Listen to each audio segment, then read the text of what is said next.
to Veritas. Secret schemes, concealed connections, pernicious power, intimate initiations, big banks and money manipulations, possible links to the Rockefellers, Rothschilds, Adamses, and Bushes. Tonight's special guest shines a light on the history, workings, continuing influence, and pernicious and hidden power of a secret order. Greetings, I'm your host, Mel Fabregas at VeritasRadio.com. And tonight, we discuss the Illuminati, the secret society that hijacked the world, which is the title of Jim Marrs' latest book. Jim Marrs really doesn't need a formal introduction since he's such a frequent guest on this radio program. So directly from somewhere in the Lone Star State of Texas, here's award-winning journalist and author, Jim Marrs. Hello, Jim, and welcome back to Veritas. How are you? Howdy, Mel. It's always a pleasure to be with you. It's always a privilege for me, and I'm so glad that you wrote yet another book. Excellent. I mean, there's some stuff there that I didn't expect to see, but you've written another great book now. Congratulations.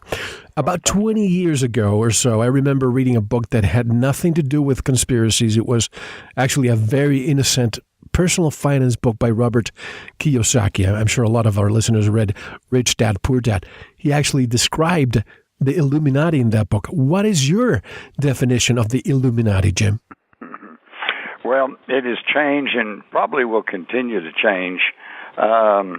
But what surprised me is once I got into researching the Illuminati is that I've heard all the conspiracy theories and the claims, they're behind everything. You can't get a plumber on the weekend. It's because of the Illuminati, And there's always, and I thought, well, that's hyperbole. That's just, they're blowing stuff out of proportion. Yeah.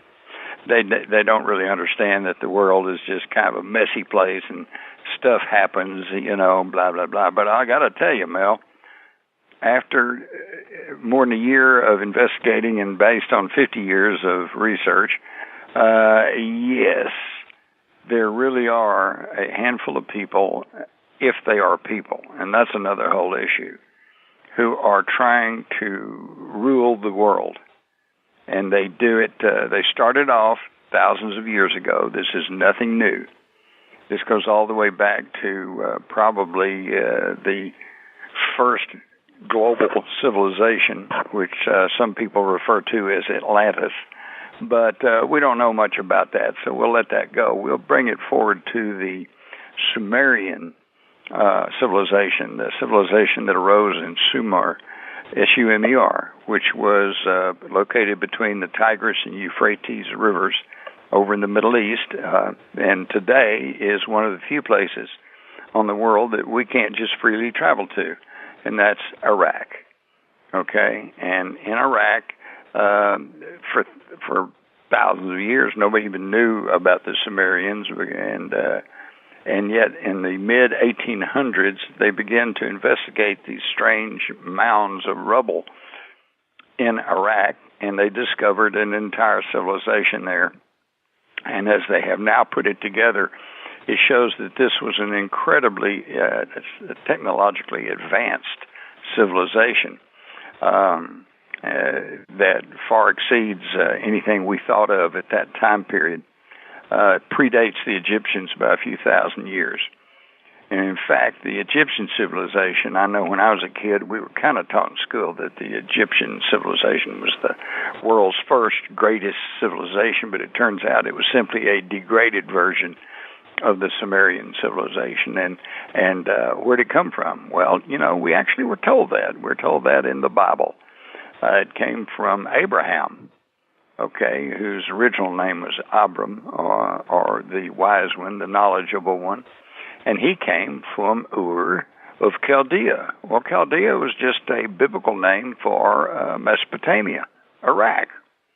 And Ur was one of the major cities of the Sumerian civilization.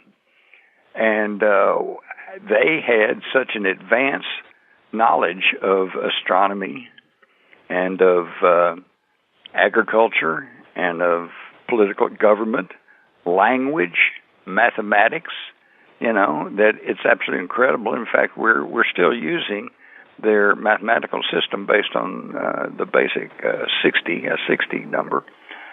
And we're still using what they found in their astronomy.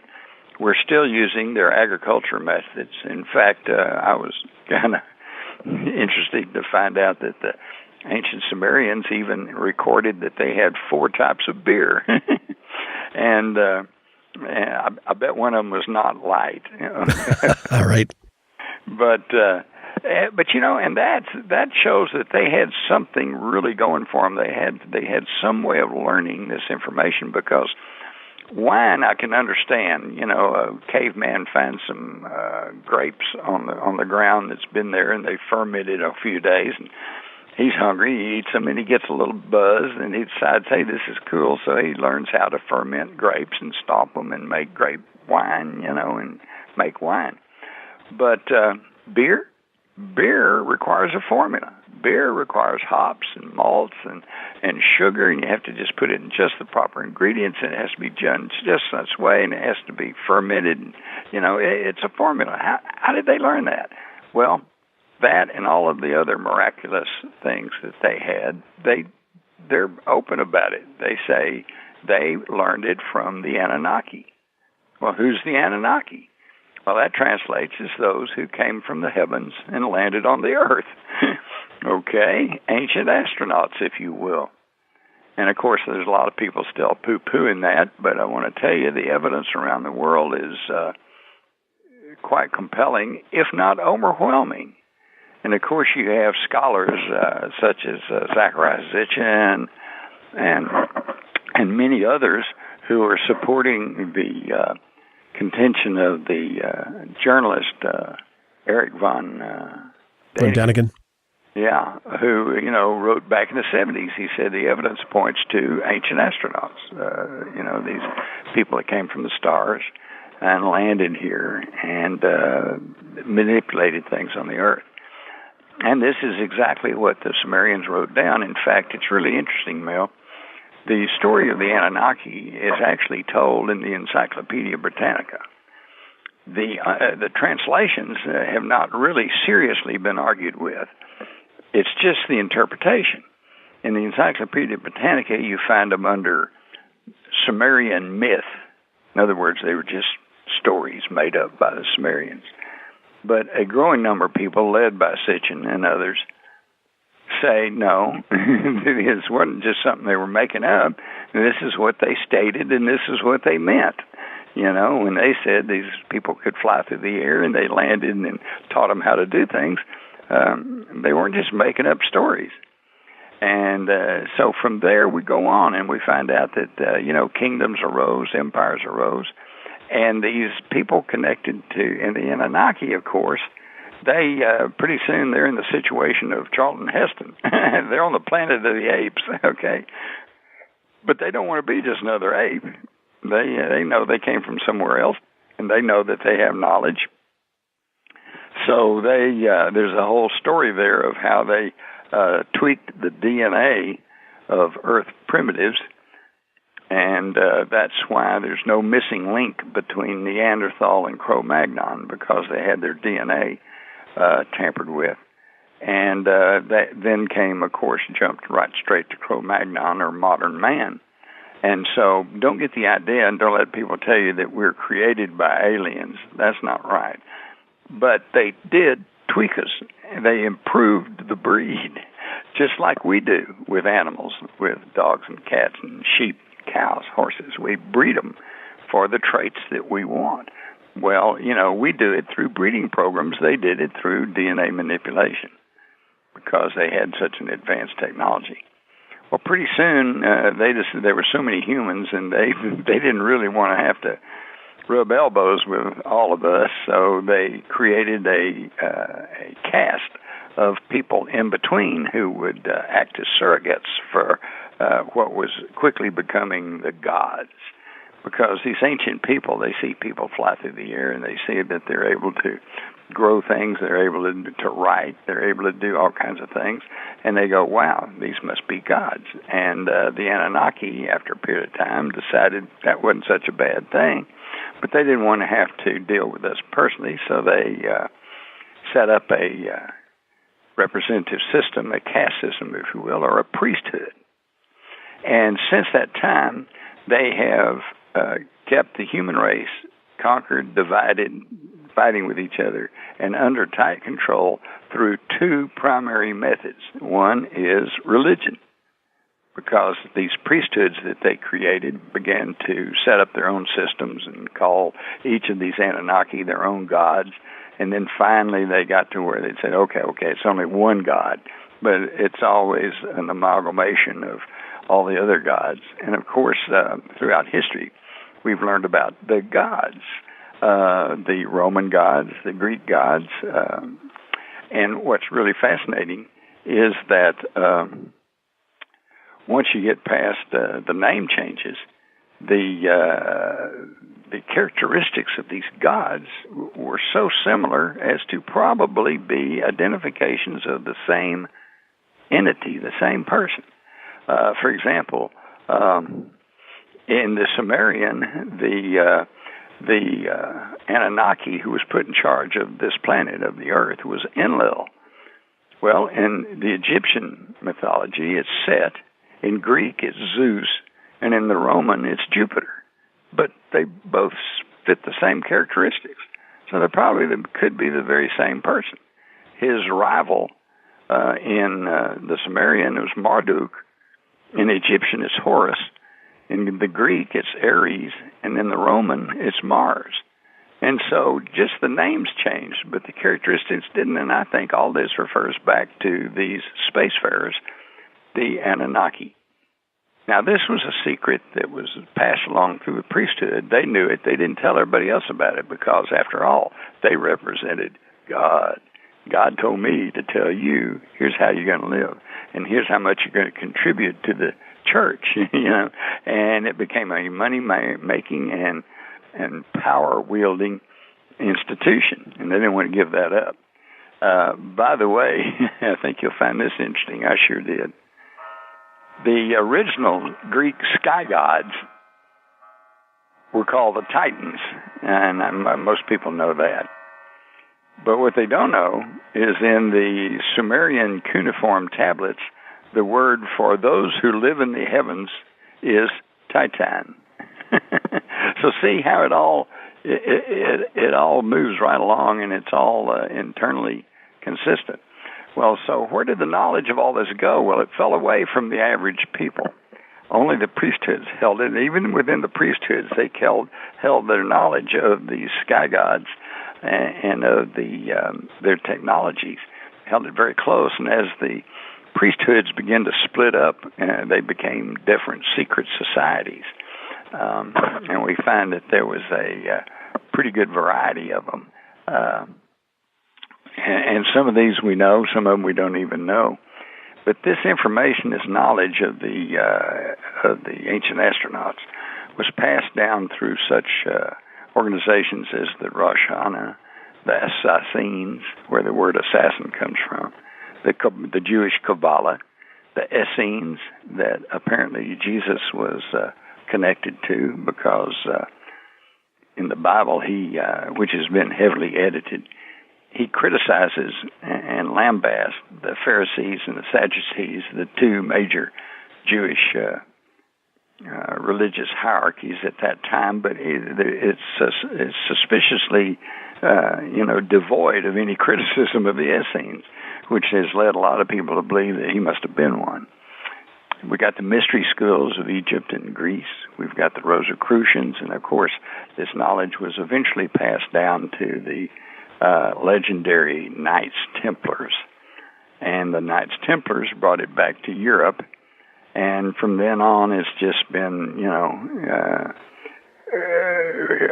one religion after another and one schism after another. The Universal Church, or the Catholic Church, broke into Catholicism and the Protestants, Christianity.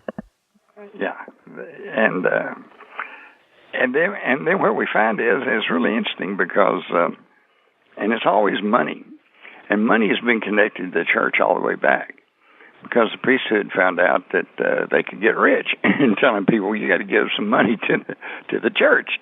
And plus, they became very powerful because the Catholic Church, once they got created there in Rome and had the Roman Empire behind them, in every little village there was a priest, and you went and you confessed to the priest.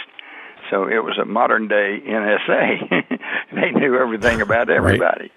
Right. Okay. Plus, they loaned money and gave their blessings to the rich and powerful and to the royalty. And so basically it was the church during the Middle Ages that controlled everything. And always money and wealth was tied inextricably with the church. In fact, if you think about it, the Prince of Peace, Jesus, who always preached turn the other cheek, the one time he got pretty vicious, it was bankers. When it was the money changers, the bankers. And if you'll think about it, Mel, were they in a bank somewhere? No, they were in the temple. Okay, so it's religion and money tied together. Manly P. Hall was a high-ranking Mason and a philosopher, and had studied a great deal of this, and he pretty well laid it out. He says in a pamphlet called What the Ancient Wisdom Expects of Its Disciples. He says, in the remote past, the gods walked with men. Now, he's calling them gods. The evidence points to extraterrestrials, but it's just a matter of semantics, whatever you want to call them. They chose from among the sons of men the wisest and the truest, and these they labored with, preparing them to carry on the work of the gods after the spiritual hierarchies themselves had withdrawn into the invisible worlds. And with these specially ordained and illumined sons, they left the keys of their great wisdom. These illumined ones founded what we know as the ancient mysteries. Okay? And as I said, these ancient mysteries split, and what they knew was that knowledge was all split and scattered among these secret societies. So now there's just, as you see, if you've gone through my book, there's so much there. Telling stories about how this came about, how Solomon's treasure was recovered by the Nazis, how the medieval alchemists were actually onto it. They knew there was something about transmuting gold, about the white powder of gold, and monatomic gold. The monatomic gold, and how that was probably produced by Moses, and this was what they used to sustain the Israelites in their 40 years in the wilderness, because they had this white powder that they would make, add water and make into a dough, and they'd bake it, they'd eat it, and they said, "What is this?" And what is it in ancient Hebrew translates as manna. So this was the manna from heaven. About the Knights Templars, how they brought all the information back to Europe, and they were spreading it through their the Freemason societies that they created. Okay, the stonemasons, which soon became just the Freemasons. And it was divided into speculative operative masonry, which was people who actually were stonemasons and worked with building, and then the speculative masonry, which was just the ones that were not involved, and that eventually grew to be the largest segment of Freemasonry. And Freemasonry also was founded by the Knights Templars. So this is the thread that kept this underground stream of knowledge rolling along. Now, the Illuminati comes in because it was founded by a student at Ingolstadt University in Germany, which was not Germany at that time. At that time, it was in Bavaria, and Bavaria was just one of many German states. Prussia? Yeah. Prussia was one. I think you had Baden, you had Saxony, Hanover. They were all separate. They didn't get organized until about 1870, I believe. Are you talking about Adam Weishaupt? Yes, and Adam Weishaupt was a student at Ingolstadt University in the 1770s. And in 1776, the same year that we were writing the Declaration of Independence, he formed the Bavarian Order of the Illuminati. And so that's where the Illuminati got started. Now, here's what's interesting. They did not start off to be a overthrow the government institution. What they were a bunch of college guys, and to include some professors who were forward-thinking, progressives, we'd call them today. And interestingly enough, they smoked marijuana. They had little parties where they invited women. They weren't opposed to the opposite sex. And they had a think tank, talk sessions. We call them bull sessions back in college. In college, if you're in a dorm particularly, and school's out, you've done your homework, and you're not ready to go to sleep, so you sit around and you have these sessions. You talk about the world, you talk about, the life in general, and spiritual matters, things that happen, what's going on, why are we here, where are we going? And they finally decided that the biggest problems and the holdback to the whole human race was religion and money, okay? And primarily the royalty. The fact that the kings and the queens were running everything, central authority, and that religion. The Jesuits, who at that time were pretty much in charge of Bavaria, and what they said went. If you wrote something or said something they didn't like, you could get in big trouble. And we're kind of drifting back into that same kind of thing today. And so they said, we need to do away with this. We need to shatter these old structures of religion and of power. And we need to bring out the best of the individual. Everyone should be free. Everyone should be foreign free. They should have equal and inalienable and inherent rights. And if that sounds familiar, that's because George Washington and Thomas Jefferson, Benjamin Franklin, John Adams, they all knew about this Illuminati, and they knew about these ideals because they had been pushed through during the Age of Enlightenment that we were coming into the latter stages of. And in fact, there are those who claim that Thomas Jefferson and Franklin and John Adams were members of the Illuminati. And so it was just a group that decided they wanted freedom for the individual. And all this sounds real good, but just unfortunately, like so many isms, and when I say ism, because this is what I call what they were practicing, whether they were an actual, like Thomas Jefferson, whether he was actually a card-carrying member of the Bavarian Illuminati is open to question, but there's no question in his writings that he adhered to their philosophies, which I call Illuminism, okay? And Illuminism is just like every other ism. Communism, capitalism, feminism, you name it. And it generally starts off with the best of intentions and the best of goals, but then it falls under the sway of the greedy and the powerful and the ambitious, and the first thing you know, it just, we see this in the French Revolution, we see this in the Russian Revolution, and that's the other thing.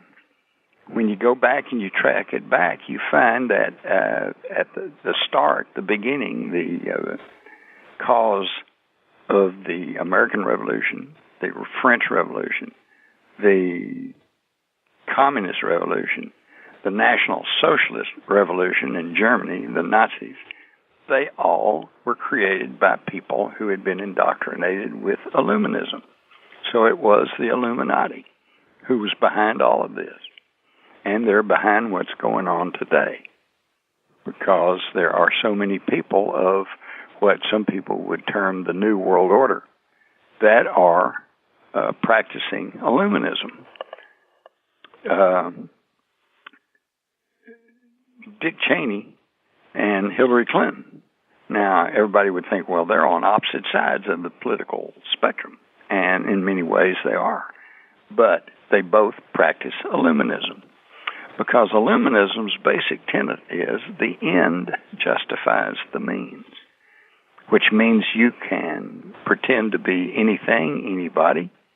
In fact, there are notes from the Illuminati to their members saying, if you're Jewish and tell everybody you're a Christian. If you're a Christian and you want to be a Jewish, tell everybody you're Jewish. In other words, you can lie about anything. You can lie, steal, cheat, even kill, if it's justified by your goal, by what you want to do. And that's what these people do, and that's what we see in operation today. You know, inherently, individually, they may not be bad, evil people, but they practice Illuminism. And that has caused so much problem, and it is behind all of the wars that we've seen over the past few hundred years. And it all ties back to money, and the money got started because as the Illuminati in Bavaria grew and in numbers and in belief by so many people, well, of course, this threatened the authority of the state, and so it was outlawed. Well, once it was outlawed, what are they going to do? They're going to just fold up and go home? No. They roll themselves into Freemasonry, and they created the Order of Strict Observance. And the Freemasons, many of whom were already disposed towards individual liberty and freedom and the ideals of the Age of Enlightenment, they bought into it. And pretty soon, it was the Illuminati that were behind much of the push of the Freemasonic orders, particularly in Europe. Now, in England, in the United States, we had a little respite because in about 1830 or so, there was a Mason called Captain Morgan who decided that he thought the Masons were being guided by other than noble principles, and that they were being controlled by entities that he didn't think were Christian. And so he was going to write a book revealing all of the Masonic secrets. Well, he and his publisher disappeared. Yep. His publisher finally came back, but couldn't say much about what had happened, but he never showed up again. And so obviously he was murdered. And the word got around that the Masons had done that because every time his family and his friends would go to the authorities, they found out the authorities were mostly Masons and that they would all cover for each other, which is part of their secret society. Even judges. Even judges, right on up. And this created such a turmoil that it created the first third party in the United States, the anti-Masonic party. Of course, you don't hear much about that today, but it really dealt a death blow to Freemasonry in the United States because their thousands of lodges dwindled down to a few hundred, and their membership dwindled down. And it took them the rest of the 19th century to try to regain their status. And today, of course, everybody just thinks of the Masons as they drive funny cars and they support burn centers, and they do all this good work, and they're just community orientated people. And for the most part, that's true. But what people don't understand is that within Freemasonry, there's an outer circle and a tight inner circle.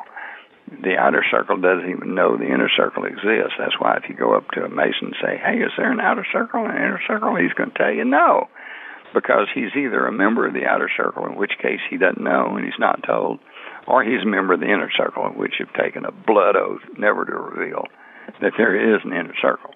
The reason we know there is because some of the most high-ranking Masons have admitted to that.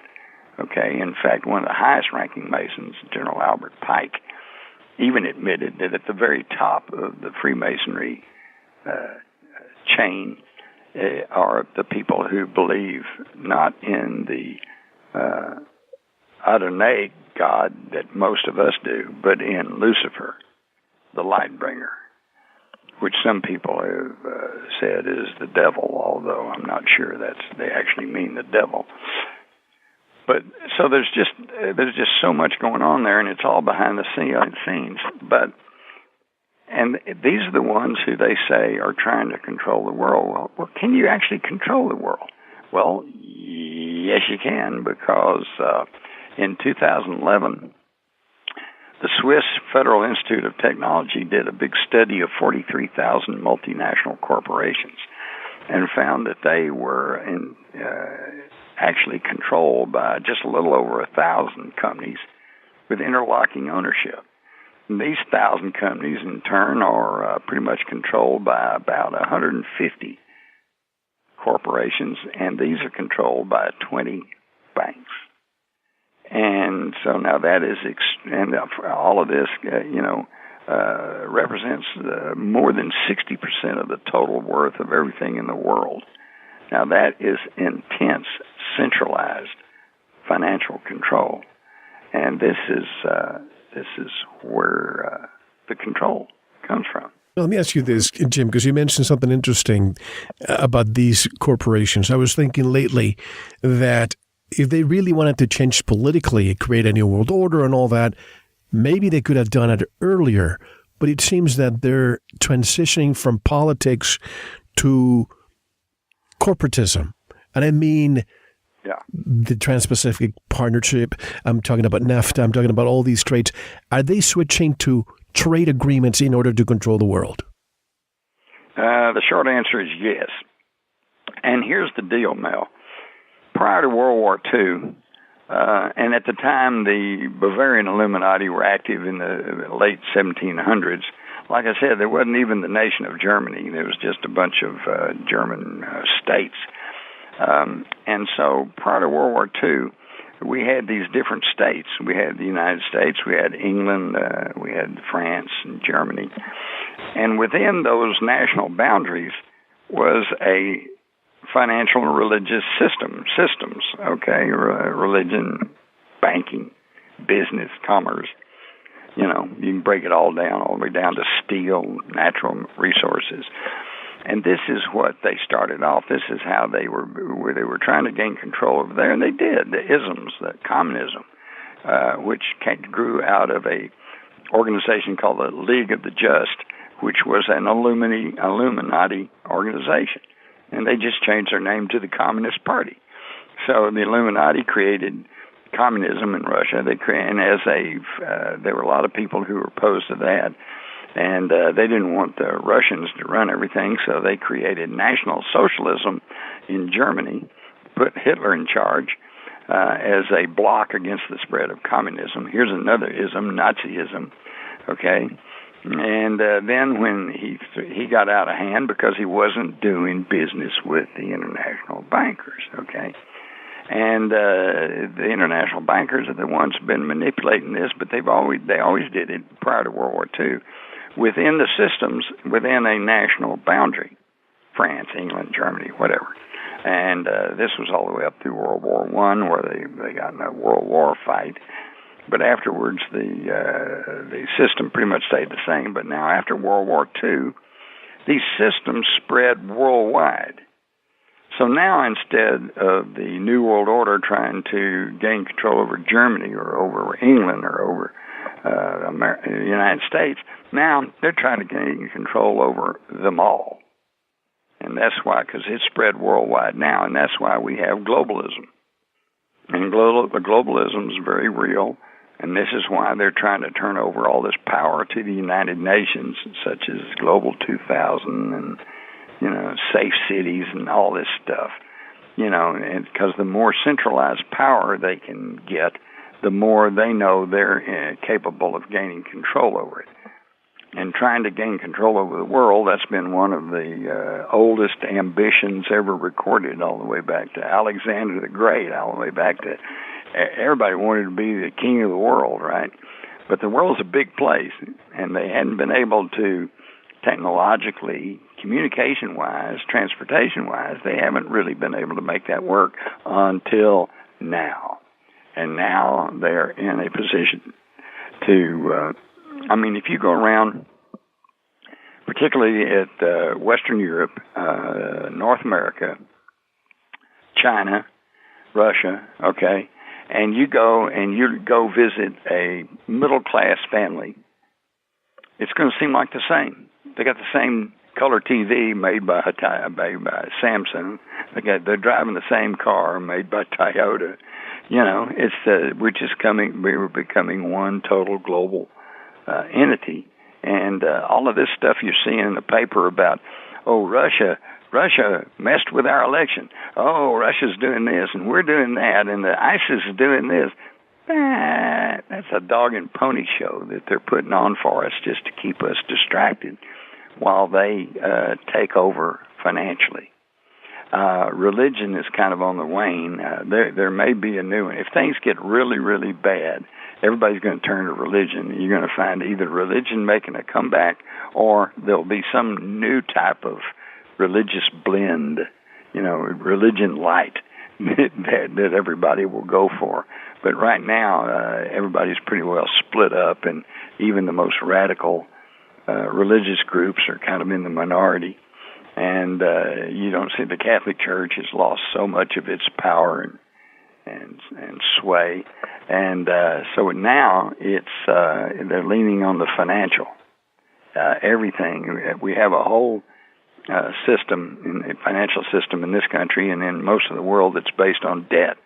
If you have money, you have debt. If you have debt, then somebody controls you.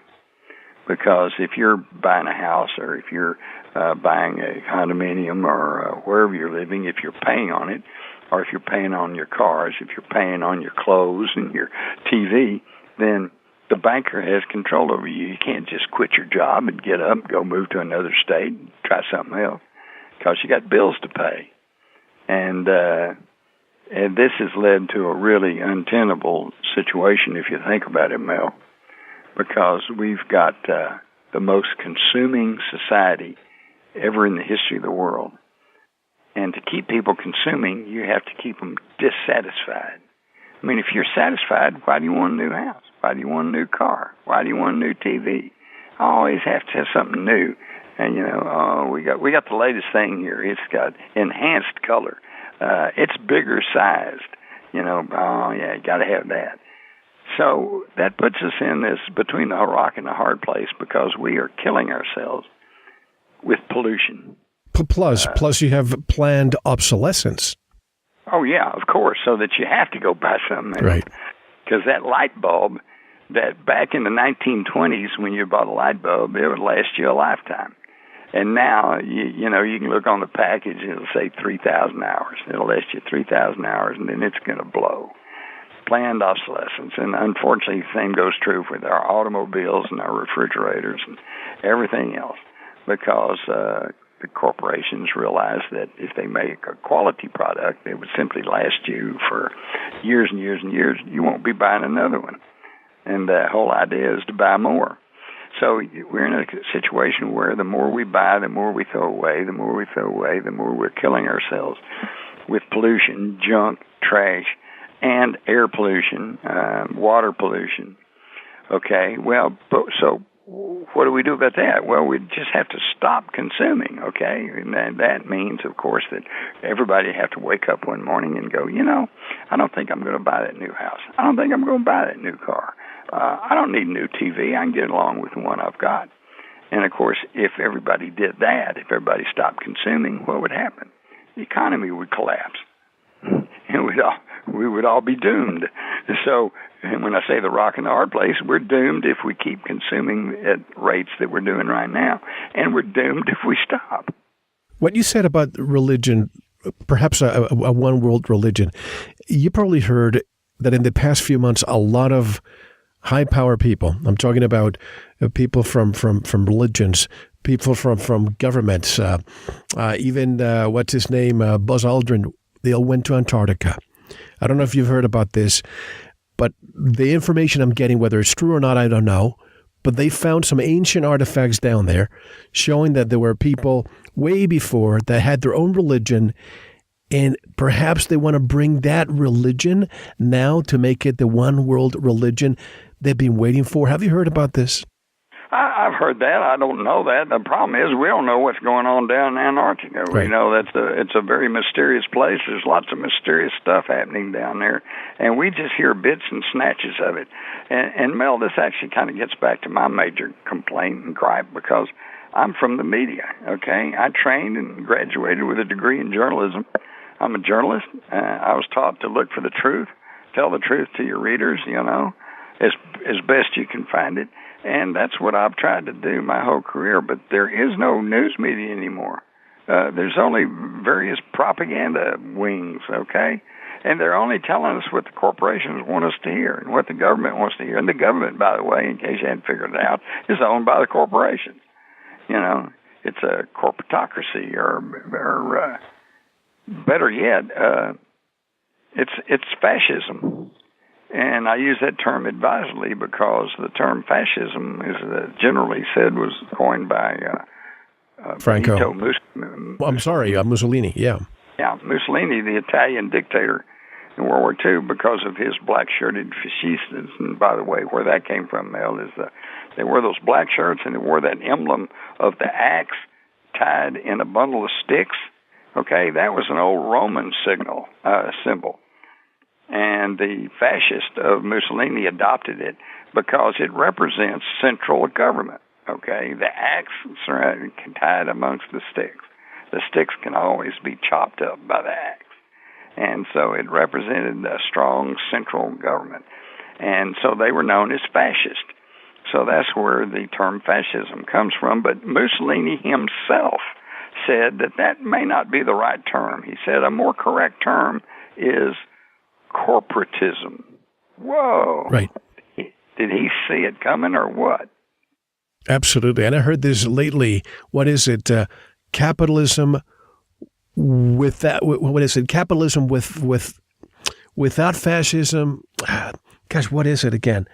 Capitalism without socialism becomes communism, and Anyway, I don't want to confuse. No, wait a minute. No, okay. Well, let's see.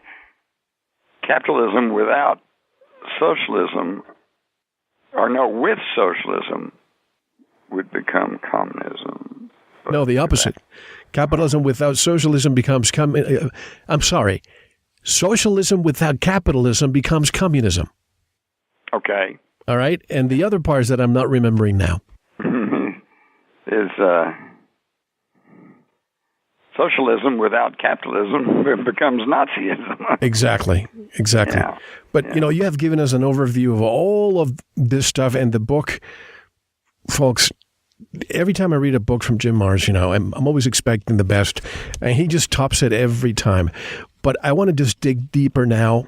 For example, if so many politicians, Jim, have been referring to the Illuminati, perhaps, using different names. Take the late New York City Mayor, John F. Hyland, 1922. He said, quote, "The real menace of our republic is the invisible government, which like a giant octopus, which sprawls its slimy length over our city, state, and nation. At the head of this octopus are the Rockefeller Standard Oil interests and a small group of powerful banking houses, generally referred to as the international bankers, who virtually run the U.S. government for their own selfish purposes," unquote. Now, you find similar quotes all the time. Why wasn't anything done? Is it because they hold most positions of power today, Jim? Yes. It's the same reason that I know people, and I have worked for companies. That's a structure, and you realize there's something wrong at the top. But number two, if you want to keep your job, you don't say anything about it, except, whispering at the water cooler.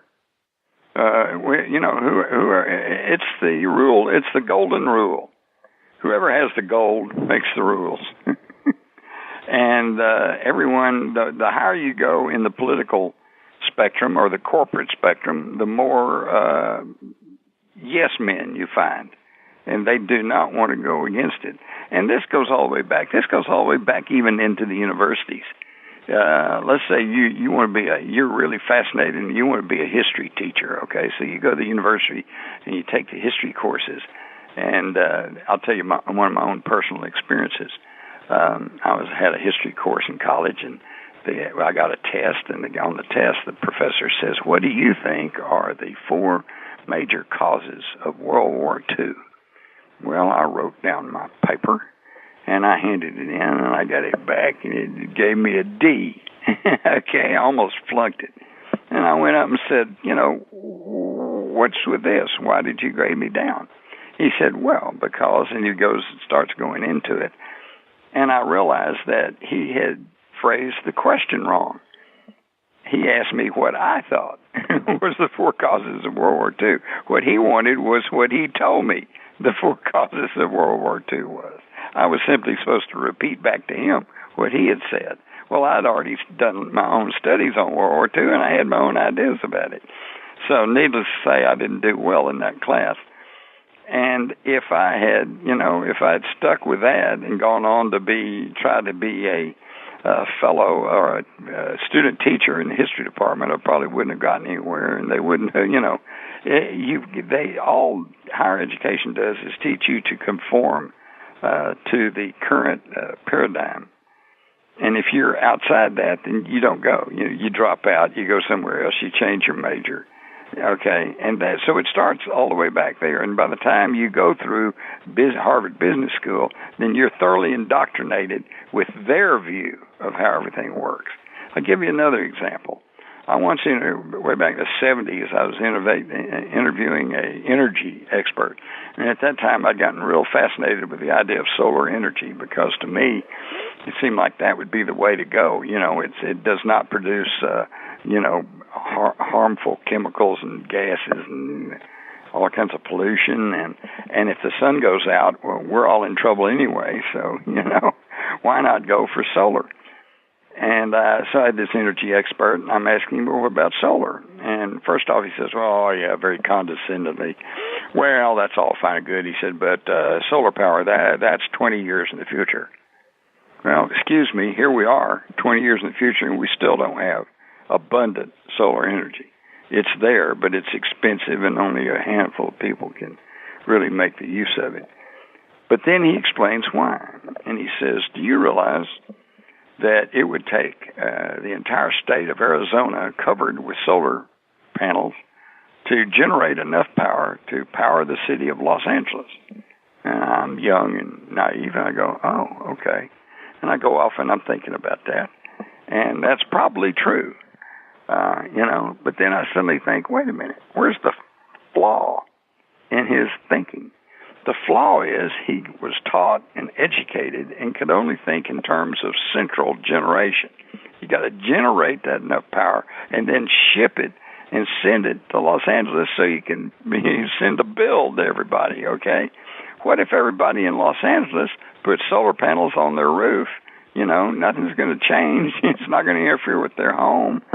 And yet they've got their own power in themselves, and they're not going to have to pay the electric company each month. Or wireless energy. I mean, ask Tesla. Exactly. And what happened to Tesla? They put him down and exculpated him and then stole all his stuff, and then they're still hiding a lot of it away under national security. And the reason for that is because of the power companies. And they have so much power, political power. And because, they haven't figured out a way that if they went to solar and you had solar panels on your roof and you didn't pay your electric bill, they hadn't figured out a way to make a cloud come hang over your house. Now, let me ask you this, since we're talking about oil. I recently interviewed someone who researched that the Titanic and the Hindenburg disasters were related all because they were a threat to the oil industry. What do you know about that? Well, I think that's absolutely true in the case of the Hindenburg. And the Hindenburg, when the Hindenburg blew up and was captured on newsreels and it just went everywhere and became a major event, that pretty well put the death knell on various alternative forms of energy. And the thing is, if you dig into it, you find out that that was not just that was a conspiracy. The United States refused to, and we say the United States.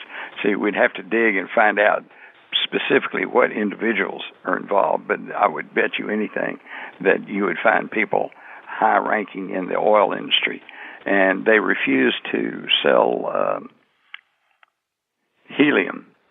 We had a huge helium plant just not right here in Texas, and it was non-combustible. But they refused to sell that to the Germans. The embargo. And embargoed them and made them use hydrogen. Yeah. And hydrogen, by the way, today is making a comeback with just a little bit of tweaking on your car's carburetor. You could run your car on hydrogen, which is not flammable. And is not polluting, it is flammable, but it can be controlled. And we could be using a hydrogen economy, but there again, Hindenburg, everybody thinks hydrogen and think explosion. So, that's kept that going. And so in that case, I think you're right. Now, the Titanic, I'm not real sure how would that affect the oil industry. It was a coal industry at the time. Coal was everywhere. Yeah. So, but how would sinking a ship impact the coal industry? Well, no. After the Titanic, then the engines were changed all to use oil. Oh, I see. On the ship. Exactly. The ship burned coal. Yeah, okay, I got it. Exactly. Okay, that's possible. That might be another nail in the coffin, another straw that broke the camel's back. I think the main purpose on the sinking the Titanic was, number one, is insurance. If you go study, it really wasn't even the Titanic that sunk. It was its sister the Britannic or the Olympic? The Olympia, Olympic, yeah. But then there was another reason on top of that. Some of the most powerful, wealthy people, the Astors, I think it was the Astors, and others in this country were on board and lost their lives. And these, interestingly enough, they were against the Federal Reserve. They were the very people who were opposed to the Federal Reserve System.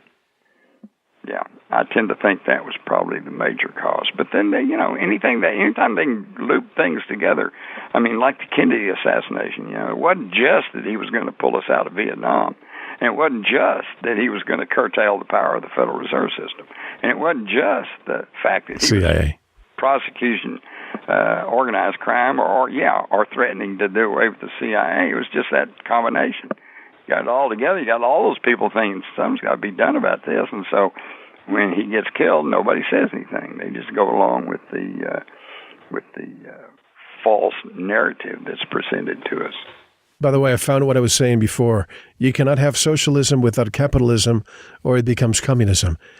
But you cannot have capitalism without socialism, or it becomes fascism. Yeah, there you go. And that's very true.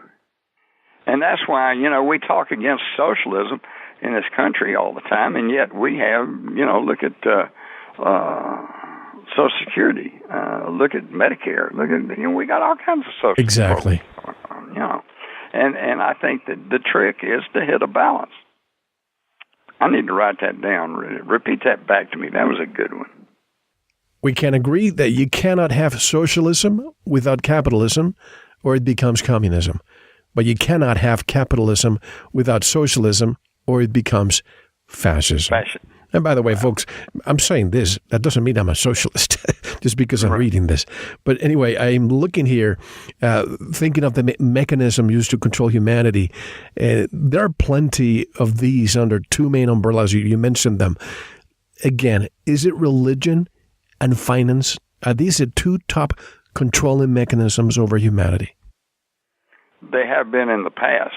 Today, religion is waning somewhat, although it's still very strong and still impacts a lot of people. If a lot of people are convinced that something's ungodly, then they're against it, and they're going to be against it, okay? So, yes, basically that's still going on. But today, the key thing, I think the key social mechanism is money. Everything's money. Everything's tied to money. And there are those, whole movies have been made about people who, they're bank robbers. They'll do anything. They got to get money, But you know what? I'm looking at how in the past, countries would get into war to conquer land, conquer resources. And I'm looking at China, for example. They don't have to even drop a bomb here. They're buying Hollywood. And they're changing the culture. And they basically, if you look at some of the movies, it's almost like China's a paradise. And by the way, I'm not demonizing China, but I don't like the fact that they're changing our culture this way by taking over the Hollywood studios. That's true.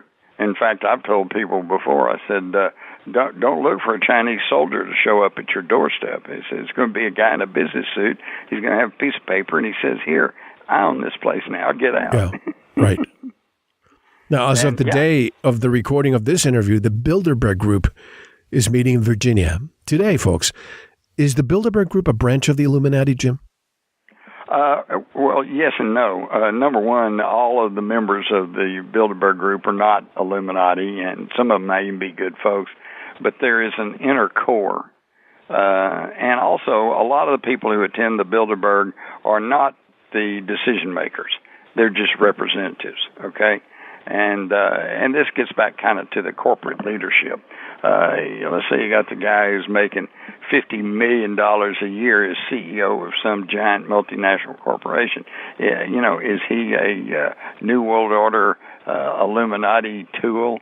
Well, not consciously, okay? He may be a perfectly okay guy, but he is the top administrator. He does not really make the decisions. He simply sees that the corporation operates in a productive and profitable manner. And chances are he's got a Harvard Business School degree, okay? And he may be a perfectly okay guy, but he has to answer to his board of directors, who has to answer to the chairman, who has to answer to the major stockholder. And this is where a lot of people get confused, because a lot of people think that to have the controlling stock of, say, some big corporation, you have to have more than 51%. Well, that's not true.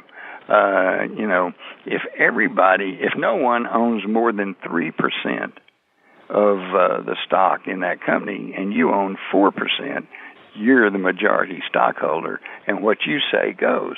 This is how they control these corporations, and they send their representatives to Bilderberg so that they can talk out and get the word on what the new policies and what the new programs are going to be and what they should support and what they should not support. I would love to have heard them at last year's Bilderberg and see how they were talking up. Okay, Hillary's going to be president. If that was what was said, it could have been. In some of those back rooms, they're going, okay, we're all going to talk up Hillary, but we're going to put Trump in. Because he certainly has acted in their behalf in many instances. Well, yeah, I was just thinking about that, because obviously anybody who's going to be selected, even as a candidate, has to be going through the filter of the Illuminati. I have no doubt about that. Exactly. But then again, Trump is reversing some of his standings during the election cycle. At the same time, I see him getting us out of TPP. I see him getting us out of the Paris Agreement, which, by the way, a lot of people are just complaining about that. But to me, that's nothing but a $15 trillion carbon tax. Exactly. And what they want to do is reduce CO2. If we got rid of all the CO2, this world would be a dead planet. No trees. Does nobody understand that trees and plants and us depend on CO2 for life? In fact, I'm already upset about the way here in Texas they're just building and building and building. I don't know where they think everybody's coming from. I guess from California. They're fleeing the state, but and they come in. I see this out here because I'm out in rural Texas. They come out here and they get a nice, pretty patch of land, and the first thing these builders do is go in there and bulldoze all the trees. And then do they chop them all up and let people come and either buy or give them firewood, for the winter? No, they just put them up in big piles and burn them. Now they're polluting the air and they're killing all the trees. What the hell's with that? And that's going on, and plus all the other deprivations against our environment. And now they want to come around and tax us, for CO2, which is life-giving. That's what we have to have. That's what trees and grass thrive on. They are, and we'd all be healthier if there was more CO2. So, see, everything's just topsy-turvy, and the idiots are in charge. And people don't question that. What I just said, I know people. Because they watch TV. Yes. They watch TV, and the TV is the biggest mind control mechanism ever devised, and it's all under the control of 5 corporations. Everything you see and hear, and that's not just TV, that's radio. That's except maybe for Mel Veritas. Every year when I talk to you, that number goes down 1, by the way. Yeah, exactly. and they control everything you see and hear. And that's not just news. That's entertainment. That's content. That's movies, records, tapes, discs, whatever they're putting music on these days, and magazines, billboards, you name it. Everything you see and hear is under the control of just a handful of corporations, and they are all owned by interlocking directorships. I was very, very impressed with the fact that you included in the book. Let me just find my notes here. Let's see, where is it? I didn't expect it, but it seems you didn't leave any stone unturned, Jim. You say, quote, on a bizarre note, even today's music scene may be the product of a pre-World War II Nazi Illuminati plan to change music to replace tranquility and harmony with discontent and aggressiveness, unquote. I'm so glad you mentioned this in the book.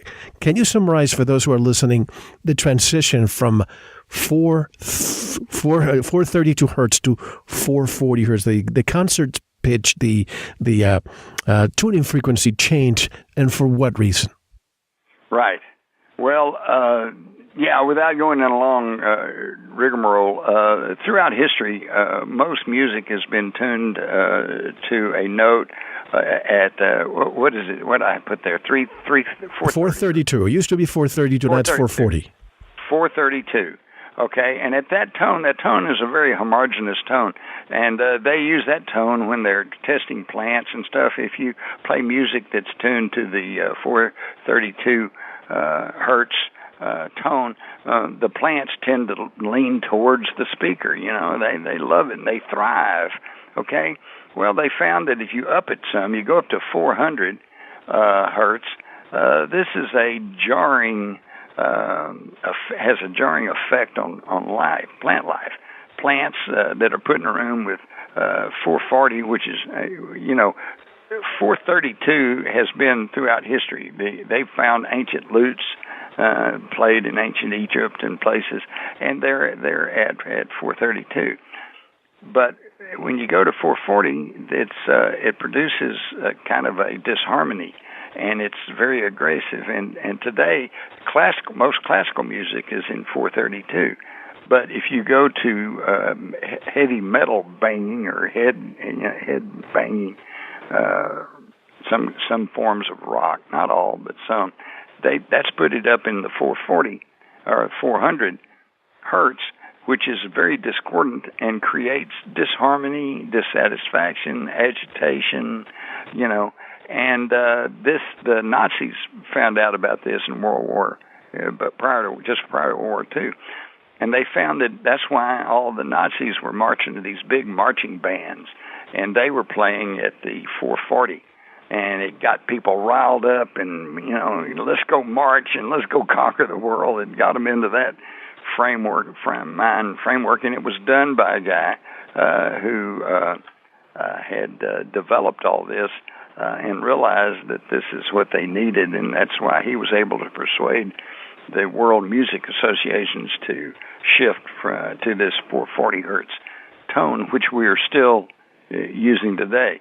That would probably help us out a whole lot if we just had music that was soothing and pleasant. I'm not talking about elevator music that'll put you to sleep, but just stuff that's on a little bit higher tone than what we're getting. But of course, again, that gets back to we're a consuming society, and a consuming society can't perpetuate itself if everybody's in harmony and living in peace and feeling pretty contented about themselves and the world.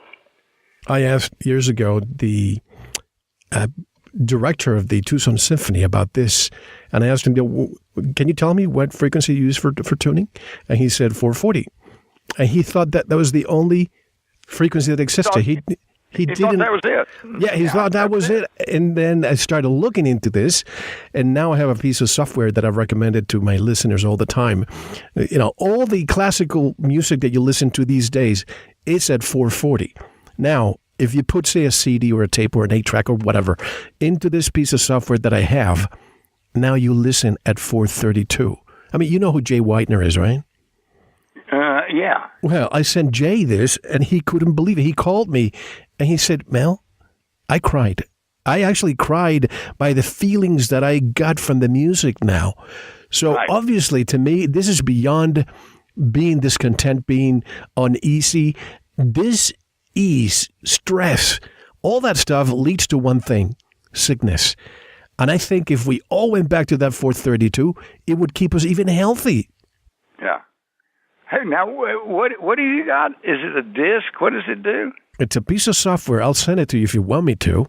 Please do, because I listen mostly to classical music anyway, and you're probably right. What I'm probably listening to is at the 400 440.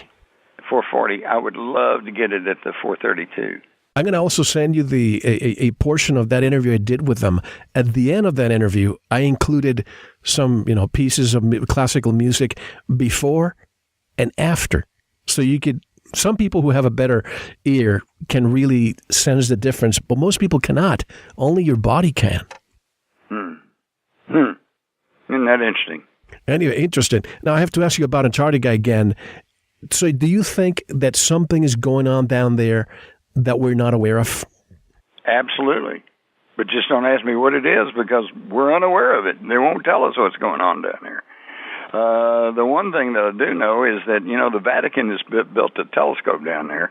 We have our own one of our biggest telescopes down there, and I think that may have something to do with the whole idea of this planetary body called Planet X or Nibiru or whatever, and it's supposedly will be coming in within sight at some near future date, and if it does, they say it'll be coming in you'll be able to see it first from the southern hemisphere. So I'm thinking that they're just down there getting ready to keep track of that. By the way, speaking of telescopes, but wait, yeah. Mel, along with that, there is obviously climate change going on. There's something that's affecting the environment on this planet. Ice things are melting and things are heating up and blah, blah, blah. But, sorry, Al Gore, it's not our SUVs, okay? Because right. Whatever's going on, Mel, is solar system wide. The sun is acting a little funny. It's not following its usual routine. The ice caps on Mars are diminishing. That means they're melting. Some of the moons of Jupiter, the ice is melting. Jupiter, there's things happening on that maybe they have SUVs there. Maybe so. Maybe that's it. Just a lot of Jupiter SUVs. And then the outer planets becoming more luminescent. So anyway, the point is, whatever is happening, this is solar system wide. Now, what could be impacting the whole solar system? Well, the only thing I can think of is Nibiru, or whatever that is. Some planetary body, or maybe that some people say it's a small, miniature solar system. But anyway, whatever it is, it's on an elliptical orbit that takes it around the Earth every, 3,600 years, something like that, and that it's nearing, it's approaching now, and that we may be able to see it in the not-too-distant future, and that every time it comes by, it causes disruption within the solar system. And, this could account for all of the erratic weather that we're having, and it could also, going back through history, account for some of the great disasters like the Great Flood and blah, blah, blah, things like that. By the way, we exceeded the first hour. We have to take one and only break. How can people buy the Illuminati, the secret society that hijacked the world? Before we come back after the break, Jim, how can people buy the book and all your other great books? Well, you can go to my website, jimmars.com. That's Mars with 2 R's. You can go to any bookstore, and, of course, Amazon. Excellent, folks. This is a fascinating interview with Jim Marrs, the Illuminati, the secret society that hijacked the world. I have tons and tons of notes here of things that I want to discuss when we come back to dig deeper. This is Mel Fabregas, and you are listening to Veritas. Don't go anywhere. Thanks for listening to part 1 of this very important Veritas interview. To listen to the rest, head on over to the member section or subscribe at veritasradio.com. You don't want to miss the rest. Don't forget to visit the Veritas store, where you can find great products like pure organic sulfur, rebounders, turmeric, and other great supplements. Thank you.